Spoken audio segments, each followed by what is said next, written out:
Praise the lord. దేవుని నామానికి మహిమ కలుగును గాక.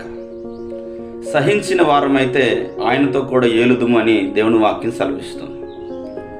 సహనంలో ఎన్నో ఆశీర్వాదాలు ఉన్నాయి. ప్రియమైన వాళ్ళరా, ఈరోజున సహనము అనేది మన జీవితంలో ఉందా ఒకసారి పరిశీలన చేసుకుందాం.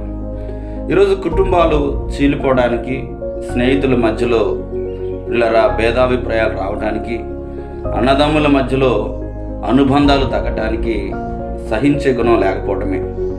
పిల్లరా, ఈ సహనం అనేది ఉన్నప్పుడు మన జీవితాలు మరింత గొప్పగా మారతాయి. ఓర్పు గొప్ప ద్రోహ కార్యాలు జరగకుండా ఆపుతుందని దేవుని వాక్యం సెలవిస్తుంది.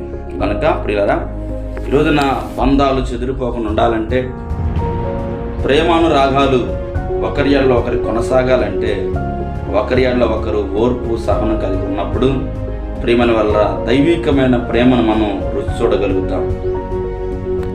Praise the lord. దేవుని నామానికి మహిమ కలుగును గాక.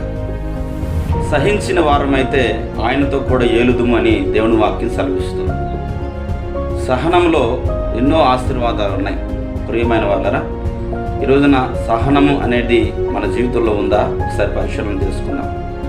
ఈరోజు కుటుంబాలు చీలిపోవడానికి, స్నేహితుల మధ్యలో పిల్లరా భేదాభిప్రాయాలు రావడానికి, అన్నదమ్ముల మధ్యలో అనుబంధాలు తగ్గటానికి సహించే గుణం లేకపోవడమే.